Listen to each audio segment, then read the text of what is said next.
والصلاة والسلام على سيد المرسلين وآله وصحبه أجمعين والحمد لله رب العالمين.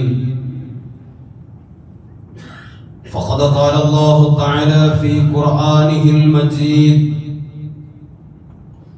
أعوذ بالله من الشيطان الرجيم. بسم الله الرحمن الرحيم. فمن اهتدى فلنفسه ومن ضل فإنما يضل عليها. صدق الله مولانا العظيم وصدق وبلغ رسوله النبي الكريم، ونحن على ذلك من الشاهدين الشاكرين والحمد لله رب العالمين.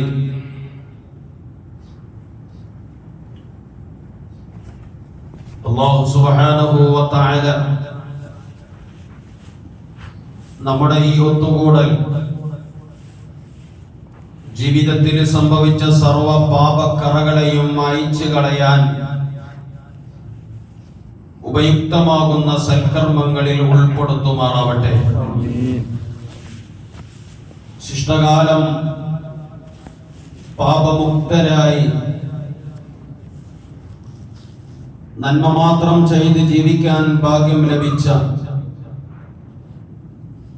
സ്വാലിഹീങ്ങളിൽ അല്ലാഹു സുബ്ഹാനഹു വ തആല നമ്മെ ഏവരെയും ഉൾപ്പെടുത്തുമാറാവട്ടെ.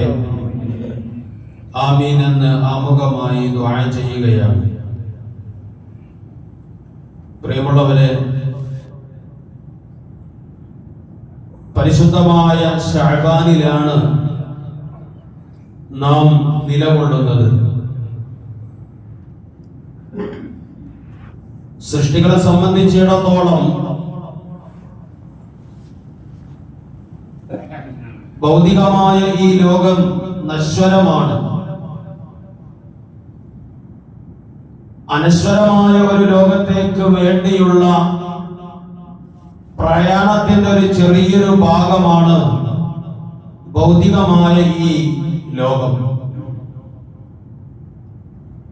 നമ്മെ സംബന്ധിച്ചിടത്തോളം നമുക്കൊരു മരണമുണ്ട്, ഖബർ ജീവിതമുണ്ട്. അതിനുശേഷം വിചാരണയുടെ കോടതിയാകുന്ന മഹ്ശർ നാം അഭിമുഖീകരിക്കേണ്ടതുണ്ട്. അതിനുശേഷം സ്വർഗവും നരകവും നാം കാണേണ്ടതുണ്ട്. ഈ ഭൗതികമായ ലോകത്ത് ആത്മീയമായ ശുദ്ധീകരണം വരുത്തിയിട്ട് പാരത്രികമായ ജീവിതത്തിന്റെ വിജയത്തിന് വേണ്ടി വേണ്ടുവോളം ഈ ഭൗതികമായ ലോകത്ത് പ്രവർത്തിച്ചവന് മാത്രമേ സ്വർഗമെന്ന യാഥാർത്ഥ്യത്തിലേക്ക് എത്തിച്ചേരാൻ കഴിയുകയുള്ളൂ. അല്ലാത്ത ആളുകളെ സംബന്ധിച്ചിടത്തോളം അതികഠിനമായ നരകാഗ്നിയുടെ വിറകുകളാകാൻ ഹതഭാഗ്യം ലഭിച്ചവരായി അവർ മാറുകയും ചെയ്യും. പറഞ്ഞു വരുന്നത്, പവിത്രമായ മാസങ്ങളും ദിനരാത്രങ്ങളും നമ്മളിലൂടെ കടന്നു പോകുമ്പോ പാരത്രികമായ ലോകത്തെ കുറിച്ചുള്ള വീണ്ടുവിചാരങ്ങൾ ഉള്ള ഒരാൾ ആത്മശുദ്ധീകരണത്തിലൂടെ പാരത്രികമായ ലോകത്തിലുള്ള വിജയത്തെ ആഗ്രഹിച്ച് അവന്റെ മിനിറ്റുകളും സെക്കൻഡുകളും മണിക്കൂറുകളും ദിവസങ്ങളും ആഴ്ചകളും ഒക്കെ ക്രിയാത്മകമായ രൂപത്തിൽ ചലിപ്പിക്കുന്നവരായിരിക്കും. അല്ലാത്തവരെ സംബന്ധിച്ചിടത്തോളം എങ്ങനെയായാലും കുഴപ്പമില്ല. ഈ ലോകം അടിച്ചുപൊളിച്ച് ജീവിക്കണം, സുഖലോലുപതയിൽ ജീവിക്കണം, അല്ലാഹുവിനെ മറന്ന് ജീവിക്കണം എന്നുള്ള തരത്തിലേക്കായിരിക്കും അവരുടെ ചലനങ്ങളും പോക്കുകളും ഒക്കെ. പരിശുദ്ധമായ ഖുർആൻ വളരെ വ്യക്തമായി പറയുന്നു, ഫമനിഹ്തദാ ഫലിനഫ്സി. ഗുണകരമായ ജീവിതത്തിലൂടെ ഒരു മനുഷ്യൻ കടന്നു പോകുകയാണെങ്കിൽ തെറ്റുകളിൽ നിന്ന് ഒഴിവായി പാപത്തിലേക്ക് ചേക്കേറാതെ സുരക്ഷിതമായി ആത്മശുദ്ധീകരണത്തിലൂടെ ഒരു മനുഷ്യൻ ജീവിക്കുകയാണെങ്കിൽ ഫലിനഫ്സിഹി, അതിന്റെ ഗുണം അവന് തന്നെയാണ്. വമൻ ളല്ല ഫഇന്നമാ യദുല്ലു അലൈഹ, ഗുണകരമല്ലാത്ത, അല്ലാഹുവിന് തൃപ്തിയില്ലാത്ത മോശപ്പെട്ട വഴിയിലൂടെ ഒരു മനുഷ്യൻ സഞ്ചരിച്ച് മരിച്ചു പോകുകയാണെങ്കിൽ അതിൻ്റെതായ തിക്തഫലം, അതിന്റെ ബുദ്ധിമുട്ടും അതിന്റെ പ്രയാസങ്ങളും ആ മനുഷ്യൻ തന്നെയാണ് അനുഭവിക്കേണ്ടത് എന്ന് പരിശുദ്ധമായ ഖുർആൻ നമുക്ക് പഠിപ്പിച്ചു തരികയാണ്. അതുകൊണ്ട് എന്റെ പ്രിയപ്പെട്ടവരെ, നാം ഒക്കെ പാരത്രികമായ ലോകം വിജയകരമാകണമെന്ന് ആഗ്രഹിക്കുന്നവരാണ്. അതുകൊണ്ട് തന്നെ നമ്മുടെ ജീവിതം ക്രിയാത്മകമാക്കണം, സംശുദ്ധമാക്കണം. ആത്മശുദ്ധീകരണത്തിന് ഏറ്റവും വളക്കൂറുള്ള ഒരു മാസത്തിലാണ് നാം നിലകൊള്ളുന്നത്, പവിത്രമായ ശഅബാൻ. അതുകൊണ്ട് എന്റെ പ്രിയപ്പെട്ടവരെ, നന്നാവാനുള്ള സമയം അതിക്രമിച്ചിരിക്കുകയാണ്. പെട്ടെന്നുള്ള മരണങ്ങൾ പെരുകിക്കൊണ്ടിരിക്കുകയാണ്. മഹാനായ ഉമർ ബിൻ അബ്ദുൽ അസീസ് റളിയല്ലാഹു അൻഹു ഒരിക്കൽ മഹാനായ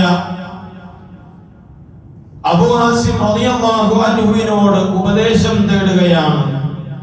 മഹാനായ ഉമർ ബിൻ അബ്ദുൽ അസീസ് റളിയല്ലാഹു അൻഹു മഹാനായ അബൂ ഹാസിം റളിയല്ലാഹു അൻഹുവിനോട് പറയുകയാണ്, എനിക്കൊന്ന് നന്നാവണം.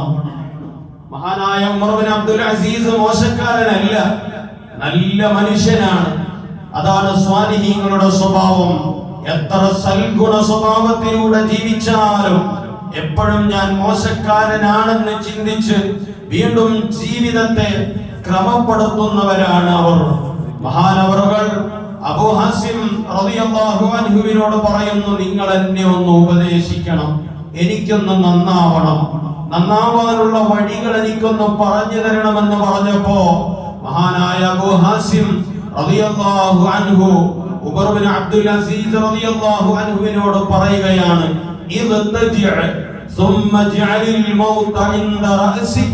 നീ ഒന്ന് കിടക്കണം, ഉറങ്ങാൻ വേണ്ടി കിടക്കണം. അങ്ങനെ കിടന്നതിന് ശേഷം മരണത്തെ നിന്റെ തലയുടെ ഭാഗത്തേക്ക് നീ കൊണ്ടുവരണം.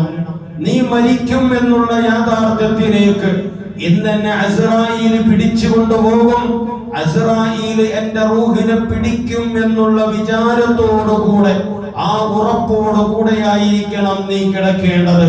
അങ്ങനെ മരണത്തെ നിന്റെ തലഭാഗത്തേക്ക് കൊണ്ടുവന്നതിന് ശേഷം